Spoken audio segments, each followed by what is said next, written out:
Iku podo kanca kula sing istihad kula di kanca wartawan KR nang ngoten. Pak Bah, sampean sebagai ulama berani ndak mewajibkan balang jumroh. Maksudnya lah hajinya kan pakai uang korupsi, podo setane dak teman-teman gitu. Jadi dia protes itu. Dia kan wartawan, kan sering loh pejabat koruptor itu udah usah balang jumroh lah Pak. Podo setane ada antem, mbok yang rukun saja. Podo setane ada apa? Antem. Artinya kalau ruang istihad ini dibuka betul karu-karuan. Iku waktu gale kiai sing ra setuju istighosah jare. Istighosah ora setuju alasan pangeran jadi demonstrasi jare. Mergo kelompok banyak mendemo Tuhan. Ya itu kan pikiran-pikiran begitu tuh liar. Artinya kalau tidak ada sawadil adzam itu tidak ada mediasi untuk menjaga rangka ibadah. Standarisasi apa? Ibadah. Mulane kula nu matur nuwun sangat kalian NU, kalian Muhammadiyah, kalian Nahdlatul Wathon. Pokoknya yang mayoritas. Cuma kalau Nahdlatul Wathon di sini tidak mayoritas. Kalau di NTB kan apa? Mayoritas. Yang mayoritas di NTB. Sampai sing dadi gubernur itu putrane Tuan Guru Agung. Gubernur NTB itu Gus ini. Ketika mayoritas yang NTB kan Nahdlatul Wathon, sehingga pas pilihan langsung menang. Beliau itu dokter tafsir. Jadi gubernur sing dokter tafsir ya namung putih NTB. Beliau kuliah di Al Azhar jadi MA masternya tafsir. Mulai ana pilihan langsung milah wong abahe ke tope mriko. Jadi gubernurnya kelurahan kuwi nggawa jalalen. Lho nggih tenan. Lane kula nu umpama rapati kiai, cara mboten gadah istiqomah mulang niku kula badhe teng NTB. Mergi seneng kula, tapi wong kula kiai malah dadi dumadar.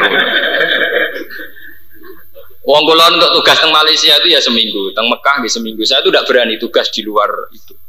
Misalnya jemban teng Palestina kalau sudah bisa itu paling 2 minggu seminggu. Karena kita sudah tidak bisa penelitian kayak zaman riyen. Nah, kiai mari kiai kudu istiqomah, loro kowe dadi kiai napa? Loro. Tapi tangan-tangan dong jaminan di swarga nggih tak nikmati mawon. Nggih ana ikhlas kan mlebu napa? Swarga. Salarang-larange kampus bayar pula paling 10 juta. 10 juta ambek swarga kan larang napa? Swarga. Ngitungnya ora kok sak seminaran piro? Sak seminaran paling banter 2 juta. Nah, ngaji sampean swarga. Mulane kok nang ngaji. Jadi tanggap bayarnya larang sampean ngono apa? Swarga. Lho itu kalau jiwai betul.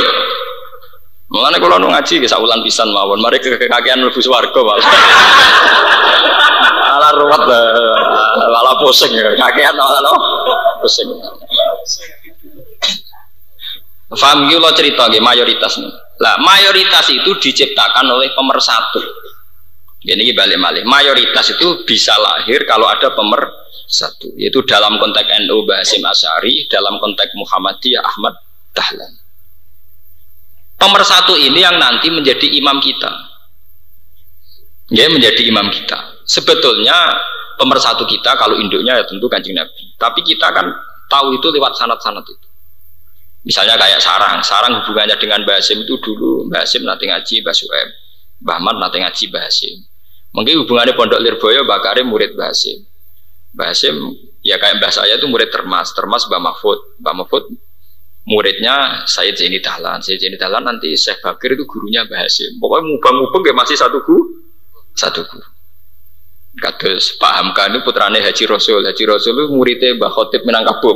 Mbah Khotib Minangkabau itu guru-gurunya kita sama sanad kula, sanad jenengan gedok sinten Mbah Khotib napa? Syekh Khotib napa? Minangkabau. Termasuk Syekh Arsad Mudi Banjar yang di Kalimantan. Sehingga ada standarisasi. Ini pentingnya kelompok besar ini ada standarisasi. Jadi ibadah kan kayak senam tuh. Jadi butuh dirijen tuh, butuh apa? Instruktur. Kalau tidak ada instruktur, lah nak tujuannya seman bersehat, lah apa? Mau ngono-ngono tok. Jumping malah cepat sehat. Misalnya udah ada instruktur, orang akan membuat istihad sendiri. Misalnya tujuannya senam gini itu tarik nafas. Kalau gini supaya mengeluarkan keringat. Jadi sing bedik. Ah, nak ngono kesuwen. Nganggo model pencak silat, jumping luwih cepat. Paham ya? Tapi dengan adanya instruktur maka ada standar. Begitu juga ibadah.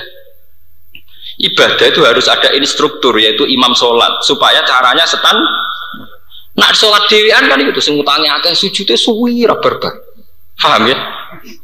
Engko sing lagi seneng salate cepete ora karo. Nah, nanti kan nggak ada standar. Sebab itu dibutuhkan sholat sunat ben orang bisa mengekspresikan hak masing-masing. Jadi gue sholat tahajud oleh sujud cek suwi cek ngadeg napa? Suwi udah ada standarnya karena pribadi. Tapi kalau masal harus ngikutin apa? Standar. Wong kula nu nak sholat tahajud itu jarang kula sendagem. Manten nak ulama-ulama dulu itu janggal dengan sendagem. Selain kok ongkang nyeben juga gak jelas hadisnya. Gak jelas apa? Hadisnya. Lalu sampai nak teng riwayat itu fawa doa wa qabido yadahul yusra biyadihil yumna wa doa tahta sodri. Wah teng riwayat itu Kanjeng Nabi nyekel tangane tengen ning tangan kiwa. Wa doa tahta napa? Sodri. Pokoke redaksine hadis. Tahta sodrihi nak kiai serodok males iku mengisore kena menen gak wong laya-laya. Kaya wong kontrol perusahaan. Kan wong tuh sing salate ngeten-ngeten tok.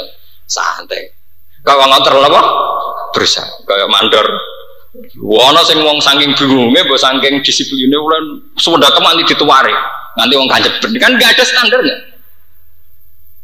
Tapi dengan adanya NU Muhammadiyah yang sholat di masjid-masjid, maka standar itu kita temukan.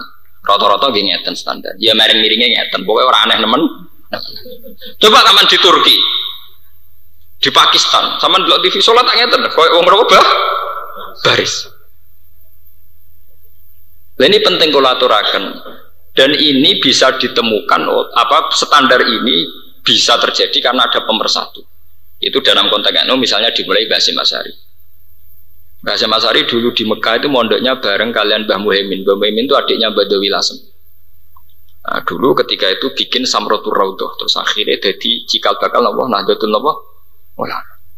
Sama gurunya Mbah Hasyim dengan Mbah Ahmad Dahlan itu sama. Sehingga kemiripan-kemiripan ibadah secara umum ya sama. Bentuk sholatnya sama. Nah, sampean tangkrut ini berkah sekali bagi umat Islam Indonesia. Mergo sampean wis penelitian teng Baros, teng Kalimantan, kathah jamaah sing carane salat misalnya sampean delok jamaah nazir ning Metro TV, salate kan apa? Waneh. Engko kelompok lain ya waneh. Apalagi kalau sampean ke Baros. Baros itu menurut segi sejarah niku muridé Sayyidina Ali. Jadi Indonesia pancen unik. Ambek Mekah numpak pesawate 9 jam 20 menit. Di Surabaya itu 9 jam itu. Ewa semono sejarah itu mencatat ono Islam di Indonesia itu abad 7. Abad 7 itu bareng abad sahabat. Bahkan abad Kanjeng Nabi, Kanjeng Nabi itu menurut catatan Masehi itu sekitar 572, 575. Untuk wahyu 610 gitu. Tahun Masehi ini untuk wahyu pinten? 600 pinten? 10. Itu kan berarti sudah abad pinten tuh 7. Lho nggih to nggih wong sakniki niku mbah nggih taun 1430. Berarti 1400 tahun. Tahun Masehi pun tahun 2000 berarti selisih 600 tahun. Nggih to nggih tahun Hijriah samangke kan 1403 doso. Anggap aja 1400. Masehi pun pinten kali berarti selisih pinten 600 tahun. Wae tepatnya Nabi niku lahir itu sekitar 572-an ya. Terus untuk wahyu itu 610. Lah niku Islam sing Indonesia sing ditulis Ibnu Battuta itu ada Islam itu era sahabat. Makanya banyak yang meyakini ziarah teng pundi Mbah Panjalu, Mbah, sing jari syariane napa? Pundi? Si Panjalu niku kata sing meyakini murid sinten Sayyidina Ali. Lah niku nak teng Baros Syekh Yusuf iku malah diyakini menangi Nabi zaman sholat mau 3 rakaat apa patang sholatan. Jadi orang menangi sholat 5 waktu dan lah wong kono iku kedurunge sholat dinasa 5 waktu sanut bae iku. Dadi nganti saiki nak sholat itu ora 5 waktu. Piye? Dadi malah menangi Nabi. Wong ayat apa jenenge artefak sejarah sing ditulis ayat Makis dan ini Maki sing tuwek, Maki awal. Makiyah sing napa? Awal, mboten Makiyah sing dekati hijrah. Lan kula rapati ngiyai ini seneng, kula kan sering dijadikan narasumber pakar-pakar sejarah kula sering. Tapi kelemahan kula nu sitok, angger Bapak punya waktu kapan untuk penelitian? Wah, kiai nanti waktu dhisik zamane Yogya di waktu. Iki wis napa? Nyai wis kudu tengok-tengok, so nyai wis kudu tengok-tengok. Jadi sekolah nyai buatan main-main tuh, berjuang tenan ngawur sama. Dosa sama rapati hormat asine dosa. Cuma untungnya kalau rapati seneng dihormati dari rasi dosa. Niku masuk akal. Artinya masuk akal itu begini, kalau menurut catatan sejarah, dulu ketika Ali dengan Muawiyah perang itu kan banyak sahabat yang ora derek-derek netral, itu rata-rata minggat ke Cina. Ke Cina atau Selat Malaka terdampar di Aceh. Makanya era Ali Muawiyah itu terbesar, banyak migrasi sahabat. Makanya masjid-masjid di Cina kemarin di Pingping itu masjidnya umurnya 1000 atau 100 tahun. Itu pas periode bareng-barengnya panas-panasnya Ali mbek sinten? Muawiyah. Tapi barokah. Semolane ora ono barokah kaya wong ikhlas. Pas tukaran ae barokah. Gara-gara Ali bin Muawiyah tukaran, itu sahabat bertebaran di mana-mana. Akhirnya Islam ya ada di mana-mana. Pondok ora tukaran itu dosa. Pondok nak ora tukaran, mau sak Indo ora Mekah. Gara-gara mutung gawe pondok, akhirnya pondok pirang. Ngono wong malah komentar, kiai Gus-gus yo tukaran, apik tukaran pancen. Malah menyebar Islam kemana? Lho sampean ono barokah NU barokah